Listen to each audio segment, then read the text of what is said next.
YouTube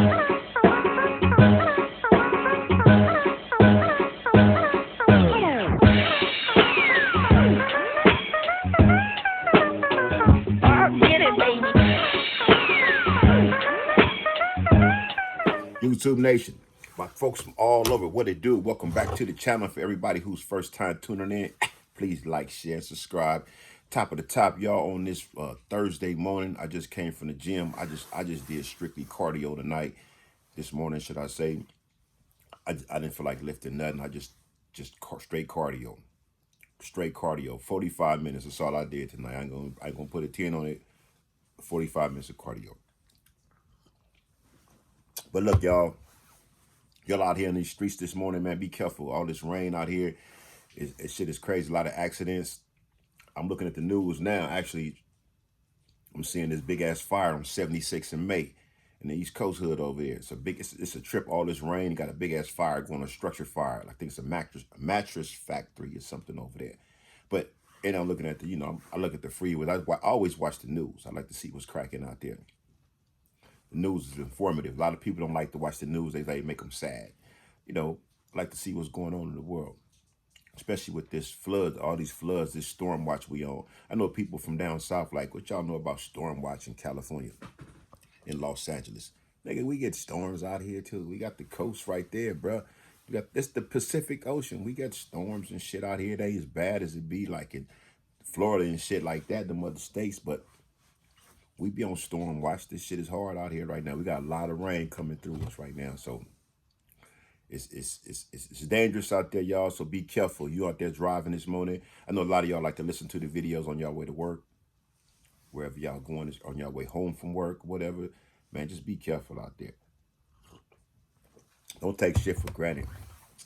You know what I mean? Don't take nothing for granted. Just be careful and don't be selfish, because your selfishness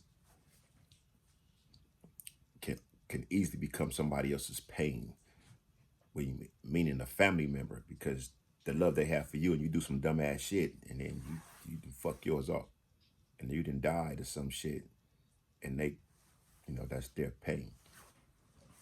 I'm just saying. So remember, make sure you get that life insurance policy. I ain't mentioned that in the last couple of videos, but check that out. Oh yeah, hey, y'all, check this out. The last video I did, the story about faith, share that, y'all. It ain't got to 1,000 yet. I don't know. Certain videos I put out be good videos, be great content, but they just don't take off like some of these other videos. People like to hear the stories about some gang shit all the time. Trying to talk about something positive, Come on, y'all. Let's share that, man. Let me get to past 1,000 or something. Share that video, man. People need to hear that type of shit. That's a true story. And I forgot the homie name. Somebody in the comments said the same thing. They've been through a situation like that where they blanked out at. So I didn't blank out before, but that was the only time I blanked out behind the wheel and woke up somewhere different. So share that video, please. I appreciate that.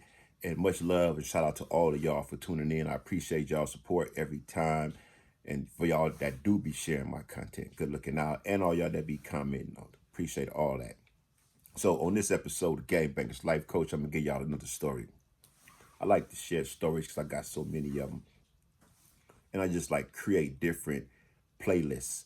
So if you check out my playlist, you can see a lot of the stories I did. So I didn't create it just like, sections, categories and shit. But this is going to be a new one right here. And this new playlist, this new story section right here going to be Cellies from Hell. Everybody done time had a cellie from hell.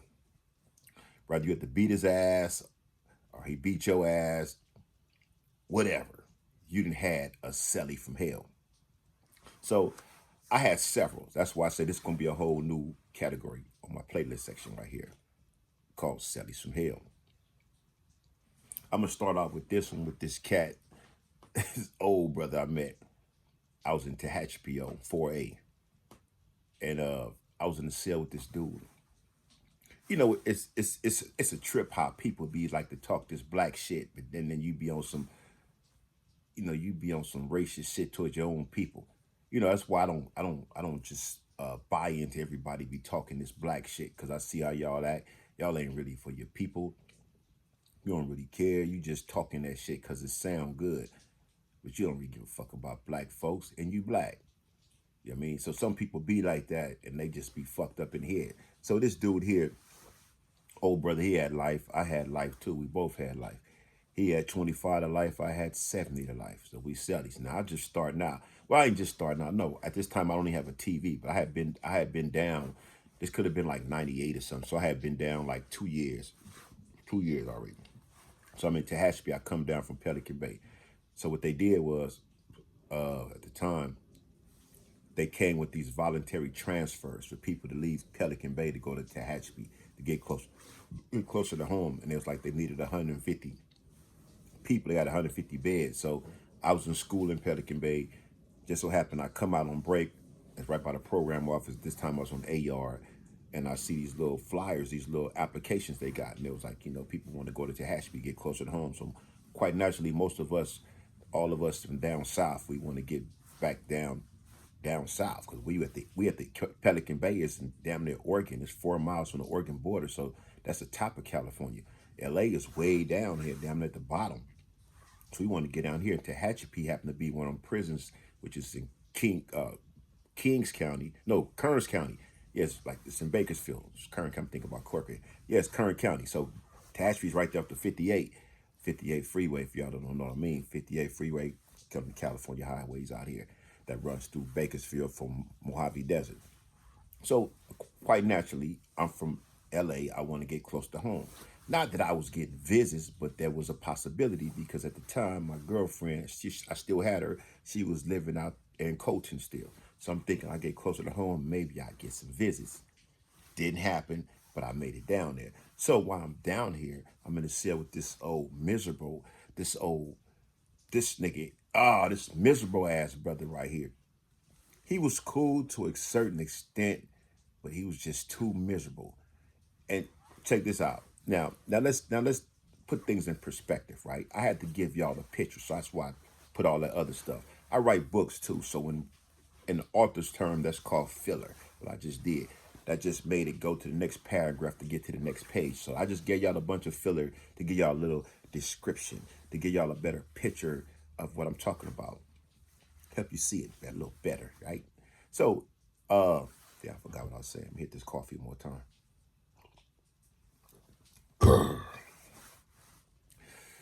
Nothing like some coffee in the morning. But yeah, so, yeah, I did lose my chain of thought. See, this would happen. You be up working all night and try to work out and shit and come home tired and shit. You can't remember what you was thinking about. Oh, I'm just keeping it real with y'all. But anyway, look, my mind is racing. Watch me catch it. That's how you catch it. So, dang, I really forgot, y'all. I'm not going to edit this shit. I'm giving y'all the real life moment early in the morning, like 6 o'clock right now. I'm trying to remember what I was thinking about. I know y'all, I ain't the only one to do that. Come on, y'all. Y'all know y'all go through this shit sometimes. Y'all be thinking the same thing. Like, damn, what was I saying? I forgot what I was saying. I just lost my whole chain of thought because I was talking about some other shit. Right? So I'm going to tell you about the Cellies from Hell. So now let's go back to this old cat. See how I caught it?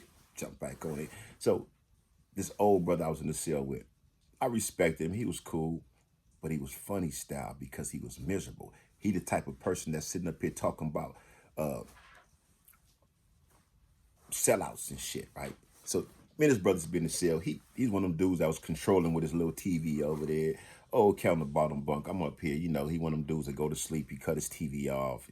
I was just like, this old nigga, lucky I don't fuck him up. You know what I mean? He's like, nigga, I'll take your TV, old nigga. You just come on now.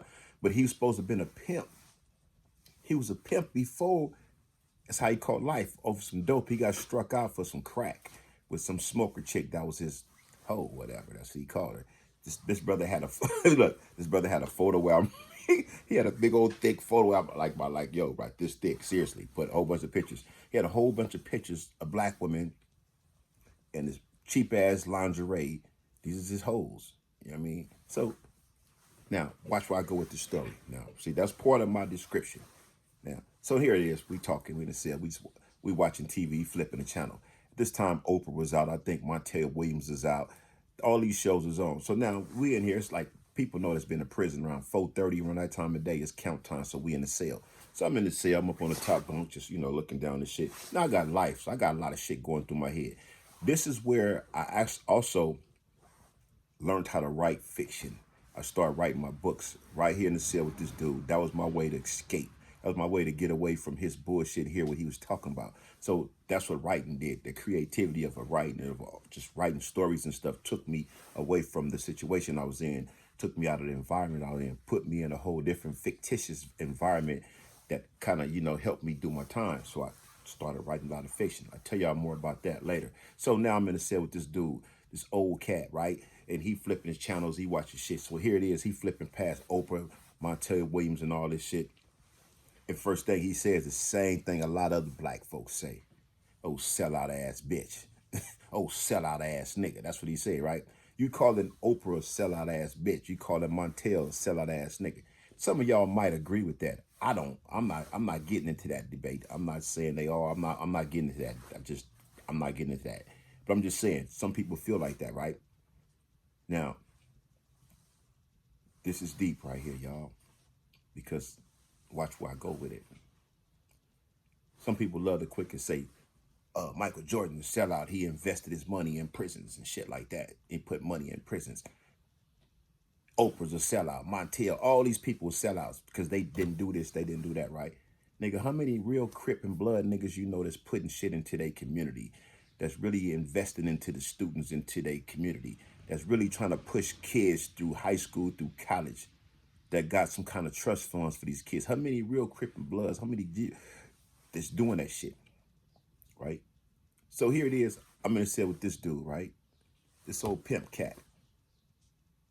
Smoker pimp dude. He be pimping on Long Beach Boulevard. All his hoes is up and down Long Beach Boulevard back in the day. If y'all don't know, Long Beach Boulevard runs through Compton and Linwood, all the way through Long Beach and Southgate, up run all the way down. But the part I'm talking about is pretty much through Linwood, Compton, that little part, right? That little stretch. Two parts of Long Beach, North Long Beach, yeah, by the boulevards up and down like that. So Long Beach Boulevard going down basically to past Artesia, all the way down to fucking, what I'm saying is Imperial. So that stretch of Long Beach Boulevard, when I say Long Beach Boulevard, y'all know what I mean. Y'all that's from out here. So this cat had a lot of hoes over here on Long Beach Boulevard. All these hoes that was in this photo album, he was showing me these was chicks off of Long Beach Boulevard. Raggedy hoes, that's what they were. Here is black men to sell with me calling successful black people sellouts, right? Nigga, everything in this nigga book was black. All these women you was pimping was black. Nigga, who's the real sellout? You was pimping all black women. That's all you had. You didn't have not one other race in there, nigga. You had all black women, but you got the nerve to call these other people sellouts. Whoa. See, I took this story all the way around the globe and brought it back and made a serious point that a lot of niggas doing. A lot of niggas quick to talk about what other people doing and we out here doing it. That's like me. I can't call nobody no sellout to the black community because, nigga, I've been gang banging. I grew up gang banging, so the shit I did was selling out. That's considered selling out because I'm out to get my people because they from the other side of the fence because that nigga wear red and I want to get him. You know what I mean? That's some sellout shit. So don't sit and talk about no motherfucking these other people that's successful calling them sellouts when we out here trying to knock each other down. We out here trying to knock each other down over some self-hate shit. We trying to knock each other down because, nigga, you don't like me. You want to get me because I don't tie my shoes the same way you do. So you want to get me because I talk a different way than you do because I don't do what you think I should do or act the way you think I should do. So you want to get me. But we black, then you want to get conscious all of a sudden and be on some shit like, oh, I'm with the black people, Black Lives Matter and all that old bullshit. Nigga, right.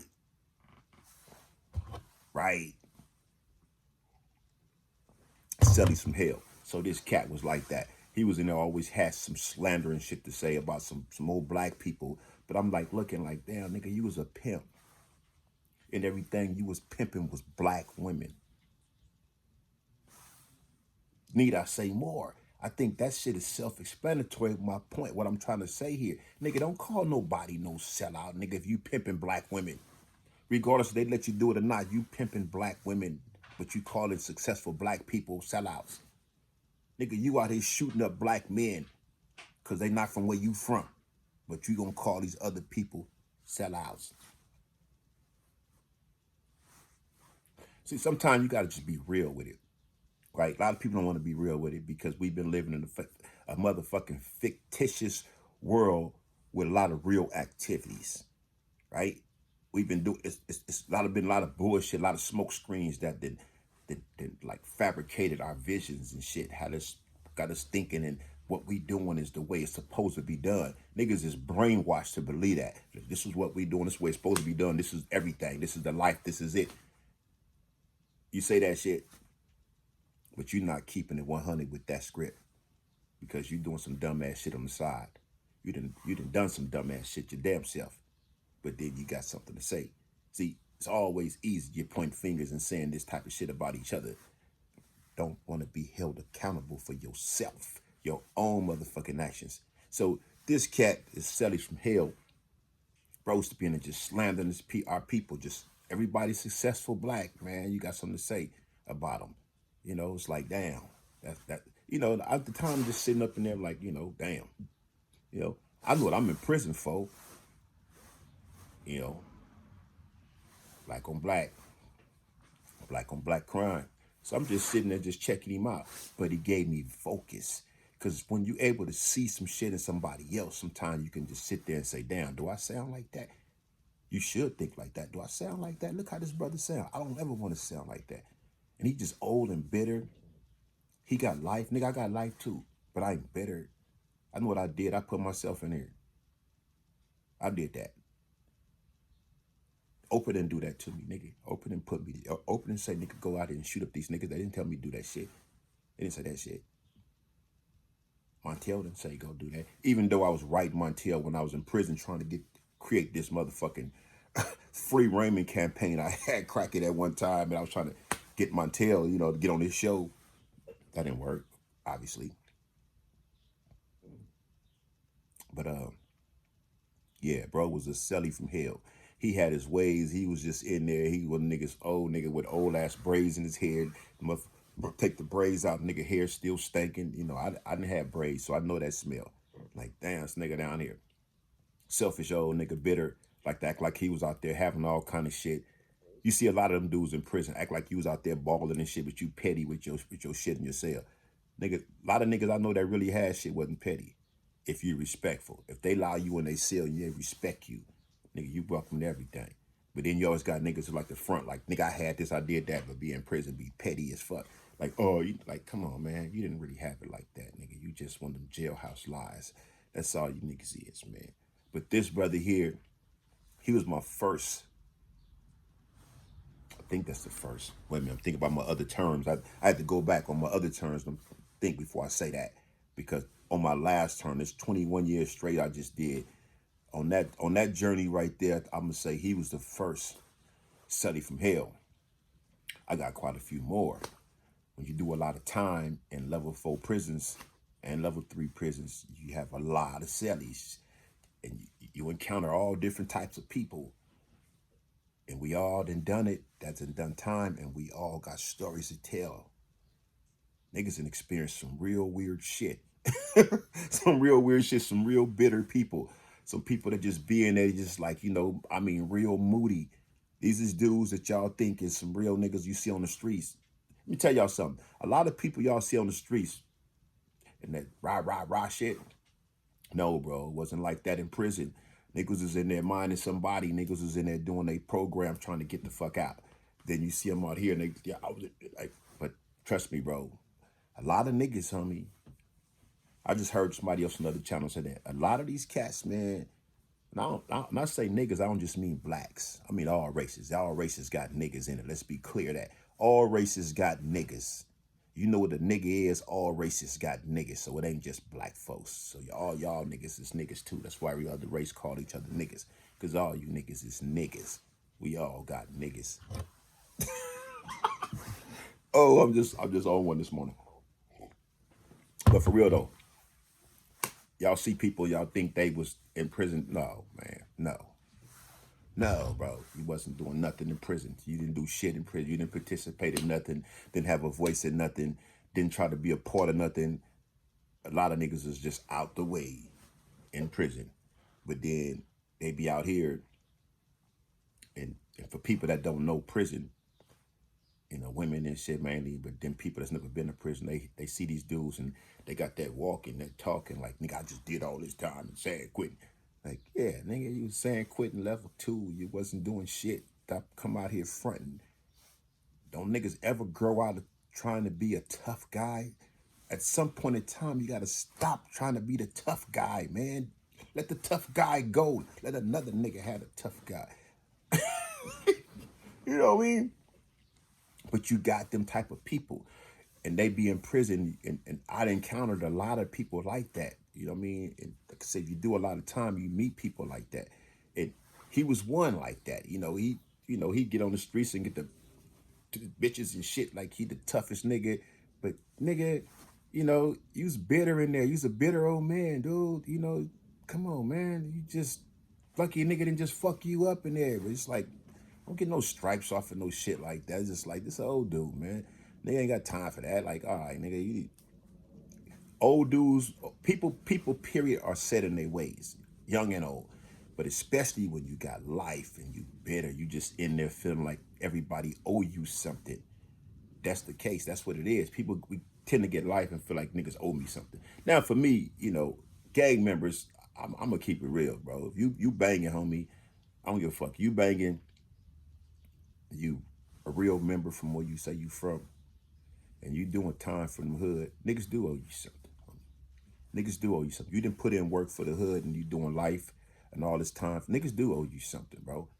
Niggas do owe you something because you didn't put your life on the line for this hood that we all are part of. We making up this hood. We the people. The people is the power. Look out for our own. That's what we supposed to do. Niggas doing life for shit they didn't do. And niggas don't give a fuck. Niggas gonna find a way to slander this nigga. Like, why slander this dude? He doing life for something he didn't do. Why slander him? He didn't put his life on the line, didn't tell on nobody. He's still doing life. And niggas find a way like, okay, well, that nigga this, cuz, that nigga that, blood, whatever. They gonna find a way to slander a nigga who done sacrificed his whole life for this shit. He don't get no props. He don't get no props. Niggas don't send him nothing. Niggas got free prints. I got the free print app on my phone. A lot of niggas got all these different apps. They niggas send that nigga some pictures or something. Ain't shit. My nigga do that. That ain't nothing. Yo. But again, Selly's from hell. You got these type of people that be in these prisons, and you got to live with these type of dudes. So you live with them, you hearing all these type of stories, you see these type of ways, you understanding that, even with your own homies, you just understanding that we homies on the yard, bro, but we can't live together. That's how it is out here. You homies on the streets, but you can't be roommates in no house, no apartment and shit, because y'all live differently. You know what I mean? You might be a real OCD type dude. You know what I mean? OCT, OCD, whatever. Them clean niggas, they always got to clean, OCT, whatever. I don't know what I mean. What the fuck is that, y'all? Yeah, that shit. Hey, man, whatever y'all doing, man, stay blessed out there, man. Have fun, enjoy life, man. Understand, man, it ain't about trying to be hard. It's about trying to be right. Trying to be right for the right people that's right there for you. Y'all catch that? Listen to it again. Trying to be right for the right people that's right there for you, that's been there for you. Be right, man. Stop trying to be hard, man. That ain't gonna be shit. Stop trying to be whatever you trying to. Niggas just out there just putting extras on it, man. Just enjoy life. You know what I mean? You ain't, niggas in prison, man, just enjoy life, dog. Just enjoy life, man. Be happy, man. Be happy that for all of us that's free, be happy that we out here because the homies in there want our chair. They want to sit in the same chair I'm sitting in right now. They want they shot. So a lot of us ain't out here doing what we supposed to be doing. We got all these opportunities. And we do stupid shit and put ourselves back in there with them. Then come up there and be like, damn, fuck this nigga, fuck that bitch. They ain't doing shit for me when we have the opportunity to do it for ourselves. Right? Come on, y'all. It's all about being responsible. We grown, we old. Niggas in their 40s and 50s and shit. 60s and shit, man. Damn. When do a nigga chill, bro? You got to chill sometime, man, and enjoy the rest of your life because you done a whole lot of bullshit. We done a whole lot of bullshit in the earliest stages of our life. So now, let's enjoy the rest of this shit, man. Bullshit ain't gonna do nothing but put us in fucked up situations where we go backwards, or we backslide and we be in a cell with real miserable motherfuckers like the aforementioned. The aforementioned. I wish I could tell y'all this nigga name, but I ain't gonna do it like that because he's somebody's granddaddy. He's somebody's son. I don't want to do that, man. I could talk about it, but I don't want to, you know. He was that dude. He was just miserable, real bitter, had a whole lot to say about a lot of people. All he did is talk about a lot of people, was always mad, and there's an old cat in there. You know what I mean? And was tight. That nigga was tighter than Jim Hill's fro. That nigga was tight. Hey man, drive safe in that rain. I'm driving. Have a blessed day. Stay focused. Stay productive. Do your best, whatever it is that you're doing, and get that life insurance policy, man. Take care of business. Be responsible adults wherever you from, man. Be responsible adults. Peace and blessings. I'm out.